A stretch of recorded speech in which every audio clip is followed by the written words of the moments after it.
আল্লাহ রাব্বুল আলামিন আমাদেরকে দুনিয়ার জমিনে প্রেরণ করেছেন, শুধুমাত্র দুনিয়ার জমিনে ছেড়ে দিয়ে প্রেরণ করে সৃষ্টি করে ছেড়ে দেন নাই। আমাদের উপরে কিছু নির্দেশনা, কিছু সতর্কতা, কিছু মেসেজ আমাদেরকে দিয়েছেন। আমি আজকে কোনো খুতবায় যাব না, ভূমিকায় যাব না, সরাসরি আলোচনায় চলে যাচ্ছি। আল্লাহ রাব্বুল আলামিন কোরআনে হাকিমের 30 নম্বর পারার সূরাতুল আসর নামক একটা সূরা আছে কি নাই? আওয়াজ দিয়ে বলেন আছে কি নাই?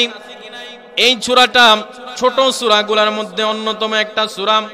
সূরাতুল আসরের মধ্যে মানুষের বৈশিষ্ট্য, মানুষের ধ্বংস, মানুষের ক্ষতি, মানুষের লাভ, এই সম্বন্ধে রব্বুল কারীম আমাদেরকে মেইন স্ট্রিম 4টা বিষয়ে আমাদেরকে সতর্ক করেছেন। কয়টা বিষয়ে?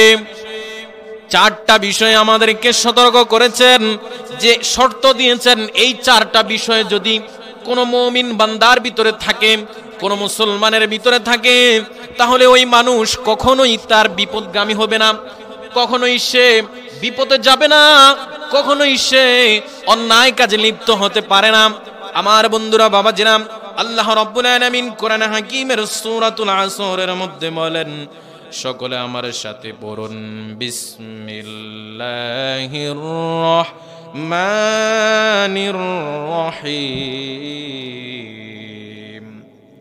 ওয়াল আসর ইন্নাল ইনসানা লাফি খুসর ইল্লাল্লাযীনা আমানু ওয়া আমিলুস সালিহাতি ওয়া তাওয়াসাউ বিল হাক্কি ওয়া তাওয়াসাউ বিস সবর।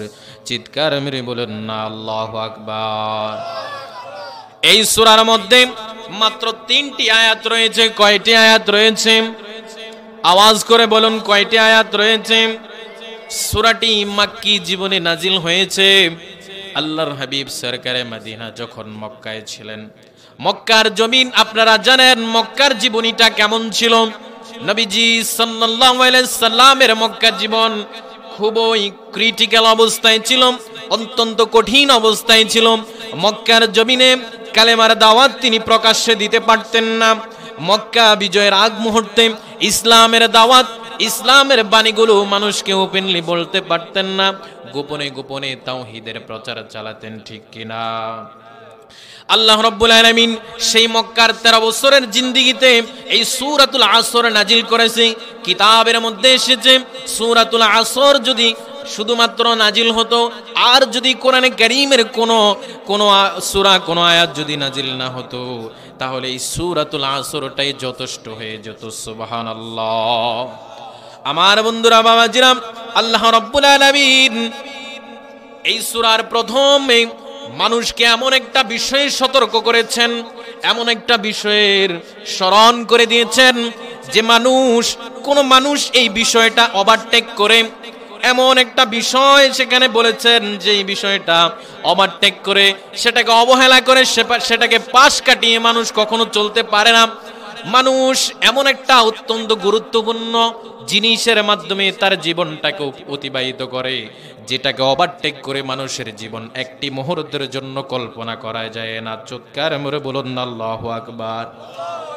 আপনারা বলতে পারেন, হুজুর এমন কোন বিষয় আমাদের জীবনে যে বিষয়টা মানুষ ওভারটেক করে একটি মুহূর্ত, একটি ওয়াক্ত, একটি মর্তবা সেই পাশ কাটিয়ে যেতে পারে না, তার একটি মুহূর্ত সেই বিষয়টাকে ছাড়া চলে না?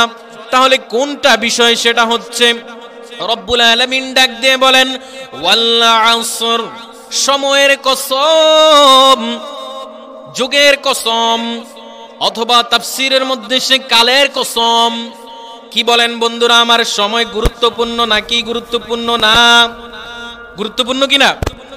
সময় মানুষের জীবনে অত্যন্ত গুরুত্বপূর্ণ।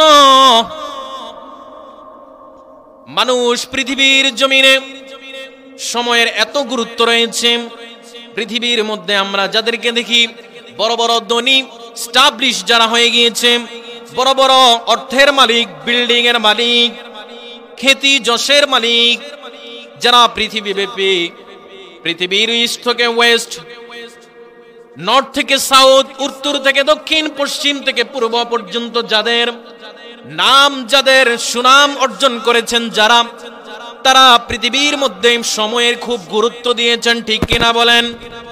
সময়টা বড় দামি। সন্তান বলে, মা ডাক দিয়ে বলে, সন্তান তোমার জন্য খাবার রেডি করেছি, খেয়ে যাও। আর সন্তান বলে, না না মা, আমার সময় নাই, আমি মাদ্রাসায় চলে যেতে হবে। মা বলে, সন্তান খাবার রেডি করেছি, খেয়ে যাও। সন্তান বলে, না, মাদ্রাসায় যদি এক মুহূর্তের জন্য দেরি করে যাই, স্কুলের মধ্যে যদি এক মুহূর্তে দেরি করে যাই, তাহলে উস্তাদের বকাঝকা শুনতে হবে, উস্তাদের পানিশমেন্ট আমি গ্রহণ করতে হবে, আমাকে লজ্জিত হতে হবে। অতএব সময়ের গুরুত্ব দিতে গিয়ে এই খাবারটাকে পাশ কাটিয়ে সে সময়ের গুরুত্ব দিতে গিয়ে চলে যায়। বিবি ডাক দিয়ে বলে, ওগো স্বামী, আপনার জন্য খাবার রেডি করেছি, খেয়ে যান। স্বামী তাকায় দেখে ঘরের মধ্যে ক্লাস হলো, মাদ্রাসার মধ্যে, স্কুলের মধ্যে টিচার হিসেবে আমাদের এলাকার মধ্যে টিচার আছে কি নাই? কথা বলেন, টিচার আছে কি নাই? আপনারা শুকরিয়া আদায় করবেন। আমাদের এই বোয়ালিয়া গ্রামের মধ্যে ঐতিহ্য, আমাদের বাংলা টিচারও আছে, আরবি টিচারও আছে। শিক্ষিত যে সমাজটা এই গ্রামের মধ্যে রয়েছে তাদেরকে নিয়ে আপনারা গর্ববোধ করা দরকার, ঠিক কিনা বলেন? এই আমাদের স্যাররা, আমাদের মাস্টাররা, টিচাররা যখন স্কুলের মধ্যে যায়, ঘড়ির টাইম তাকায় দেখে 9:50 বাজে, মাত্র 10 মিনিট সময় বাকি আছে। তখন দুনিয়ার হাজারো কাজ থাকলে সেই ব্যস্ততাকে উপেক্ষা করে, ওভারটেক করে তিনি তার কর্মস্থলে চলে যায়, ঠিক কিনা বলেন? এটাতে বোঝা যায় সময়ের গুরুত্ব রয়েছে, বান্দার সময়কে গুরুত্ব দেয়।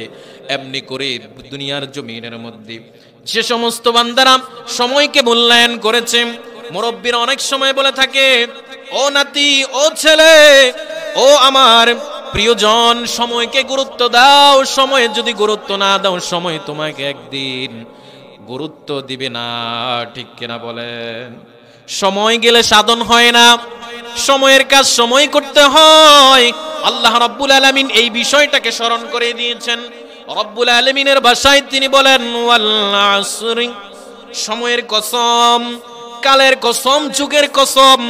আবার এক তাফসীরের মধ্যে এসেছে, তাফসীর ইবনে কাসিরের মধ্যে এসেছে, তাফসীরকারক বলছেন এই সময়ের দ্বারা বোঝানো হয়েছে, সময়ের দ্বারা বোঝানো হয়েছে আসরের সময়কে। কেননা এই সূরার মধ্যে সূরাতুল আসর নামে নামকরণ করা হয়েছে, এবং সূরাতুল আসর যে নামকরণ করা হয়েছে, আসর নামে একটা নামাজও আছে কি নাই? এক ওয়াক্ত নামাজের নাম আছে কি নাই? সেই আসরের ওয়াক্তটা খুবই গুরুত্বপূর্ণ। ও আল্লাহর বান্দা, মনোযোগ দিয়ে শুনেন। বান্দা যখন সারা রাত ঘুমিয়ে ঘুমিয়ে কাটায়, তার ভিতরে একটা ক্লান্তিকর অবস্থা চলে আসে। সে যখন রাত্র 3টা-4টা বাজে ফজরের নামাজটা চাইলে সে আদায় করতে পারে, ঠিক কিনা? চাইলে সে আদায় করতে পারে, কারণ দুনিয়ার কোনো ব্যস্ততা তেমন থাকে না, শুধুমাত্র ঘুম ছাড়া। এই ঘুমটাকে যদি সে ওভারটেক করতে পারে, তাহলে সে ফজরের নামাজ পড়তে পারে। এমনি করে জোহরের নামাজ বান্দা তখন সকাল বেলা থেকে দুপুর বেলা পর্যন্ত, 12টা-12:30 পর্যন্ত সে কাজ করে, সে কর্ম করে, ক্লান্ত হয়ে যায়। দুপুর বেলা বান্দার একটা গ্যাপ দেওয়ার জন্য সময় চলে আসে, একটা জিরানোর মতো অবস্থা চলে আসে ক্লান্তি দূর করার জন্য। তাহলে সে গোসল করে নামাজ আদায় করার সুযোগ আছে কি নাই? আবার এমনি করে বান্দা যখন জোহরের নামাজ শেষ করে সে যখন আবার দিনের দ্বিতীয় ভাগে কাজের মধ্যে ব্যস্ত হয়ে যায়, কাজের মধ্যে জড়িয়ে যায়, তাহলে সে এমন একটা ব্যস্ততার মধ্যে পড়ে যায় যে ব্যস্ততা তাকে আসরের নামাজটা পাশ কাটিয়ে দেয়। একজন আল্লাহর ওয়ালির ঘটনা মনে হয়ে যায়, সংক্ষিপ্ত আকারে আমি শেষ করছি। ভারতের জমিনে এক আল্লাহর ওয়ালি, তিনি মৃত্যুর আগে তার মুরিদদেরকে, তার অনুসারীদেরকে ওসিয়ত করে গেলেন, ও আমার মুরিদরা, ও আমার অনুসারীরা, শোনো শোনো, আমার মৃত্যুর পরে এমন একজন বান্দাকে দিয়ে, এমন একজন আলেমকে দিয়ে আমার জানাজাটা পড়াবে, জানাজাটা ইমামতি করাবে। যিনি জানাজার ইমামতি করবেন তার জীবনের মধ্যে যাতে করে আসরের নামাজ কাজা না থাকে। জোরে জোরে বলুন না সুবহানাল্লাহ। কোন নামাজ কাজা না থাকে? আসরের নামাজ। কেননা আপনি খেয়াল করে দেখবেন দিনের মধ্যে মাগরিবের নামাজের কাতারের মধ্যে মুসল্লি বেশি না কম? মসজিদের মধ্যে মুসল্লি মাগরিবের সময় কম না বেশি? বেশি। আবার এশার নামাজ রুক্ত অনেক বান্দার কাম থাকে না, কাজ থাকে না, সেজন্য এশার নামাজও পড়ার সুযোগ আছে। কিন্তু বান্দা এমন একটা কাজের ঘোরের মধ্যে ঢুকে যায়, ব্যস্ততার মধ্যে ঢুকে যায়, যে ব্যস্ততাটা হচ্ছে আসরের নামাজ। আর এই আসরের নামাজ হেলায় বেলায় কেটে যায়, ঠিক কিনা বলেন? এজন্য আল্লাহ রাব্বুল আলামিন বলেন ওয়াল আসর, আসরের কসম, সময়ের কসম। দুনিয়ার জমিনে খেয়াল করবেন মানুষ কসম খায় অপর মানুষকে বিশ্বাস করানোর জন্য, ঠিক কিনা বলেন? আমার কথা যাতে অন্য একজন বান্দা বিশ্বাস করে সেজন্য আমি কসম খাইলাম, বিশ্বাস করানোর জন্য। আপনার কথা আপনার ছেলে, আপনার পরিবারের মধ্যে পরিবারের সদস্যরা, আপনার গ্রামবাসী, আপনার এলাকাবাসী, আপনার পাড়া প্রতিবেশী, আপনার রিলেটিভ যাতে বিশ্বাস করে কথাটা, সেজন্য আপনি কসম খান। এখন আপনি বলবেন হুজুর আল্লাহ তাআলা কি আমাদেরকে বিশ্বাস করানোর জন্য কসম খায়? না না না, রব্বুল আলামিন কসম খায় একটা কারণে, সেই কারণটা হলো ওই বিষয়টাকে গুরুত্বপূর্ণ বুঝাতে গিয়ে। আল্লাহু আকবার বলেন। কি বুঝাতে গিয়ে? গুরুত্বপূর্ণ বুঝাতে গিয়ে। কোরআনে কারীমের মধ্যে অসংখ্য জায়গায় আয়াতের প্রথমে ওয়াও দিয়ে শুরু করেছেন আল্লাহ রাব্বুল আলামিন। যে সমস্ত আয়াতগুলোর মধ্যে ওয়াও দিয়ে শুরু করেছেন সে আয়াতগুলোর মধ্যে আল্লাহ রাব্বুল আলামিন কসম খেয়েছেন। মানুষ কসম খায় অন্যকে বিশ্বাস করানোর জন্য, খুব খেয়াল করবেন। আর আল্লাহ রাব্বুল আলামিন কসম খায় গুরুত্বপূর্ণতা বুঝানোর জন্য।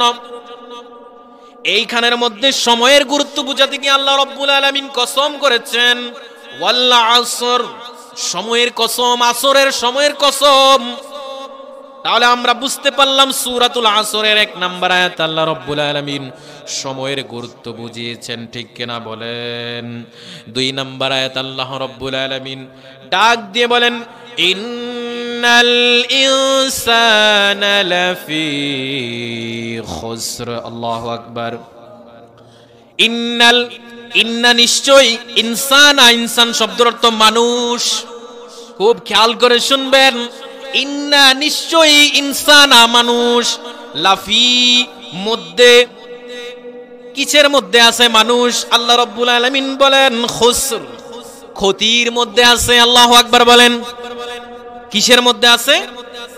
এটা আমার কথা নয় বাবাজিরা, বন্ধুরা আমার, এটা আমার কথা নয়, এটা বোয়ালিয়া কেন্দ্রীয় জামে মসজিদের খতিব সাহেবের কথা নয় যে মানুষ ক্ষতির মধ্যে আছে। কার ঘোষণা?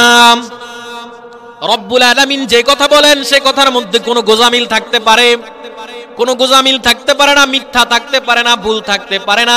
আল্লাহ রাব্বুল আলামিন বলেন শুধুমাত্র একজন দুইজন মানুষ না, একজন দুইজন মানুষ না, শুধুমাত্র একটা এলাকার মানুষ না, বাংলাদেশের মানুষ না, শুধুমাত্র এই এশিয়া মহাদেশের মানুষ না।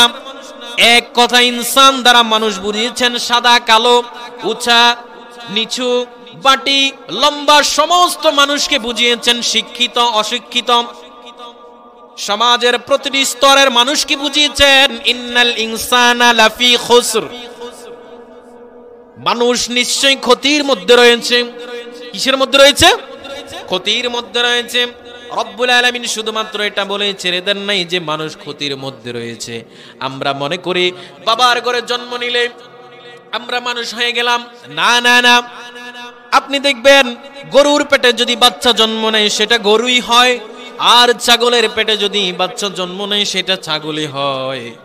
গাধার পেটে যদি বাচ্চা জন্ম নেয়, ঘোড়ার পেটে যদি বাচ্চা জন্ম নেয়, ঘোড়া যদি কোনো বাচ্চাকে প্রসব করে দেয় দুনিয়ার জমিনে সেটা ঘোড়াই হয়, ঠিক কিনা?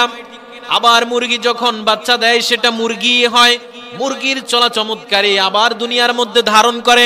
কিন্তু মানুষের বাচ্চা যখন হয়, মানুষ যখন দুনিয়ার জমিনের মধ্যে জন্মগ্রহণ করে সেটাকে মানুষ বানাতে হয়। কি বানাতে হয়? মানুষ অটোমেটিক্যালি মানুষ হয় না, কারণ মানুষের মধ্যে ভালো মন্দ বুঝার মতো ক্ষমতা আছে কি নাই? আওয়াজ করে বলবেন আছে কি নাই? এজন্য মানুষ জন্মগ্রহণ করলেই মানুষ হয় না, মানুষকে মানুষ বানাতে হয়। এজন্য মুরব্বীরা অনেক সময় বলে থাকে মানুষের মতো মানুষ হও, ঠিক কিনা? আমরা সন্তানকে মানুষ করার জন্য বিদ্যালয়ে প্রেরণ করি কি করি না? আমরা মাদ্রাসায় প্রেরণ করি, বিশ্ববিদ্যালয়ে প্রেরণ করি। যেমন আমি এখন ভার্সিটিতে পড়াশোনা করতেছি, বিশ্ববিদ্যালয়ের বোর্ডের অধীনে পড়াশোনা করতেছি। যদি জন্মগ্রহণ করার পরেই আমার মা বাবা, আমার পিতামাতা যদি বুঝতো আমার সন্তান মানুষ, তাকে শিক্ষা গ্রহণ করার কোনো প্রয়োজন নাই, তাহলে কি ভার্সিটিতে পাঠাইতো, মাদ্রাসাতে পাঠাইতো? ওই চট্টগ্রামের জামিয়া আহমদিয়া সুন্নিয়া কামিল মাদ্রাসা, এখান থেকে 5 ঘন্টার রাস্তা দূরত্ব, সেখানে আমাকে প্রেরণ করতো নাকি? না, করতো না। তাহলে বন্ধু বোঝা যায় মানুষ জন্মগ্রহণ করলে মানুষ হয় না, তাকে মানুষ বানাতে হয়, ঠিক কিনা বলেন? সালাতুন ইয়া রাসূলুল্লাহ আলাইকুম, সালামুন ইয়া হাবিবাল্লাহ আলাইকুম, সালাতুন ইয়া রাসূলুল্লাহ আলাইকুম, সালামুন ইয়া হাবিবাল্লাহ। শুদ ওয়াজুদাশ রাহমাতুল লিল আলামিন, মসজিদে वो शुद हमारो है जमीन, सलातुन या रसूलल्लाह अलैकुम, সালামুন ইয়া হাবিবাল্লাহ। আমার বন্ধুরা, বাবাজিরা, মনোযোগ। রব্বুল আলামিন বলেন ইন্নাল ইনসানা লাফি খুসর, প্রত্যেকটা মানুষ ক্ষতির মধ্যে আছে। শুধুমাত্র এতটুকু বলেই ক্ষান্ত করে দেন নাই। 3 নম্বর আয়াত আল্লাহ রব্বুল আলামিন চারটা শর্ত দিয়েছেন, যার মধ্যে এই 4টা শর্ত দেখা যাবে, 4টা গুণ দেখা যাবে। সেই মানুষটা কি ক্ষতির মধ্যে আছে কি নাই সেটা জানার দরকার আছে কি নাই। আজকে এই 4টা বিষয়, গুরুত্বপূর্ণ 4টা বিষয়ে আলোচনা এখান থেকে শুনে এটা কি হৃদয়ে ধারণ করে তারপরে এখান থেকে যাবেন, নিয়ত করে বসে যান। আল্লাহ তাআলা যেন আমাদেরকে তৌফিক দান করে। জবান খুলে বলুন আমিন। আল্লাহ রাব্বুল আলামিন সূরাতুল আসরের 3 নম্বর আয়াতে বলেন ইল্লাল্লাযীনা আমানু, নিশ্চয়ই যারা ঈমান আনে। কি করে? খুব খেয়াল করবেন। 1 নাম্বার বলে ফেলতেছি, আগেই বলেছি 4টা বিষয়ে বলবো। যেই 4টা বিষয়ে শর্ত দিয়েছেন আল্লাহ রাব্বুল আলামিন, তাহলে মানুষ ক্ষতির মধ্যে থাকবে না। 1 নাম্বার, সে যদি ঈমান আনে। ইল্লাল্লাযীনা আমানু, ঘোষণা কার? আর আওয়াজ করে বলতে হবে, ঘোষণা কার?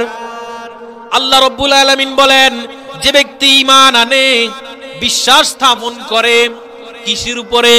আল্লাহ সুবহানাহু ওয়া তাআলার উপরে, নবীদের উপরে। 104 খানা কিতাব যে দুনিয়ার জমিনে এসেছে, সেই কিতাবগুলোর উপরে যারা বিশ্বাস স্থাপন করে, যারা ইসলামের মৌলিক বিষয়গুলোর উপরে বিশ্বাস স্থাপন করে, আল্লাহর হাবিব সরকারে দো আলম সম্পর্কে সঠিক ইলম রাখে, বিশ্বাস স্থাপন করে, তার বিষয়ে বলেছেন যে ইন্নাল্লাযীনা আমানু, নিশ্চয়ই যারা ঈমান আনে তারা ক্ষতির মধ্যে নাই, ক্ষতির মধ্যে নাই। সুবহানাল্লাহ। আর আওয়াজ করে বলুন না সুবহানাল্লাহ। ইল্লাল্লাযীনা আমানু, ঈমান যারা আনে, তাহলে 1 নাম্বার পেলাম। এখন ঈমান আনার পরে আপনার 2 নাম্বার কর্মসূচি কি হতে পারে? রব্বুল আলামিন বলেন ওয়া আমিলুস সলিহাত। আল্লাহু আকবার। ওয়া আমিলুস সলিহাত। খেয়াল করবেন, যারা সলিহ, যারা সৎ কাজ করে, তারা ক্ষতির মধ্যে নাই। কিসের মধ্যে নাই? ক্ষতির মধ্যে নাই। ওয়া আমিলুস সলিহাত, যারা নেক কাজ করে, যারা ভালো ভালো কাজ করে। আজকে আপনারা মাহফিলের মধ্যে এসেছেন, এটা কি ভালো কাজ নাকি খারাপ কাজ? আওয়াজ করে বললেন খারাপ কাজ না ভালো কাজ? তাহলে এটা হচ্ছে ওয়া আমিলুস সলিহাত।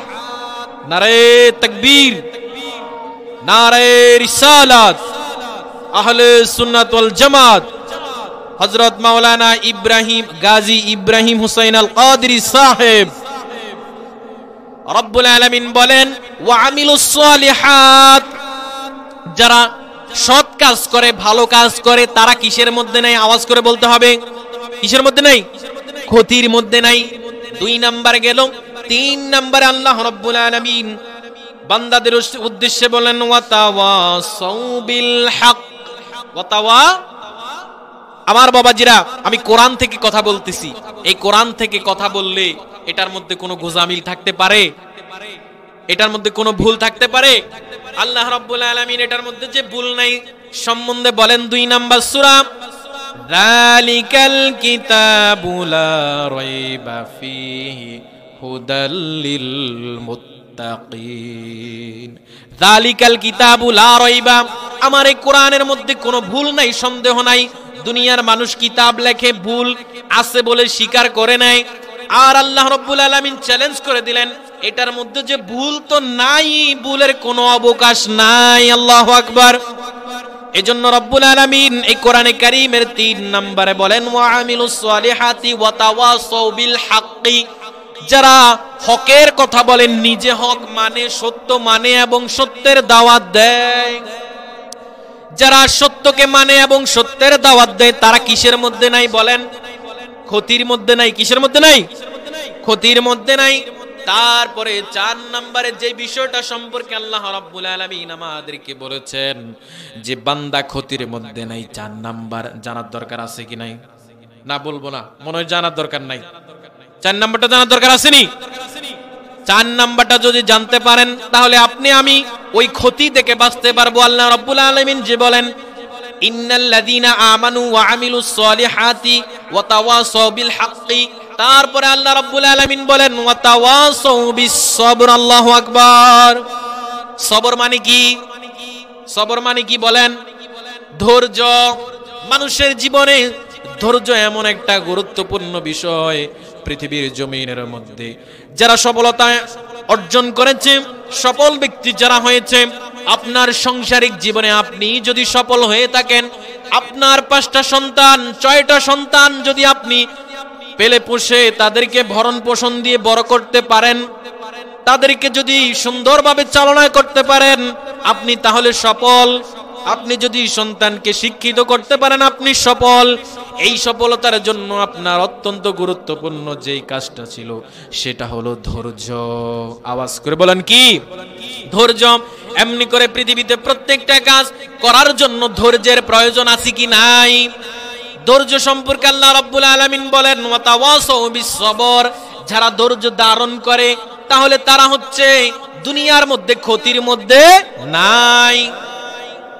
আল্লাহ পাক আমাদেরকে এই 4টা বিষয় স্মরণ রাখার তৌফিক দান করুক। সকলে বলুন আমিন। ওয়া আখিরু দাওয়ানা আলহামদুলিল্লাহি রাব্বিল আলামিন। আসসালামু আলাইকুম ওয়া রাহমাতুল্লাহি ওয়া বারাকাতুহু।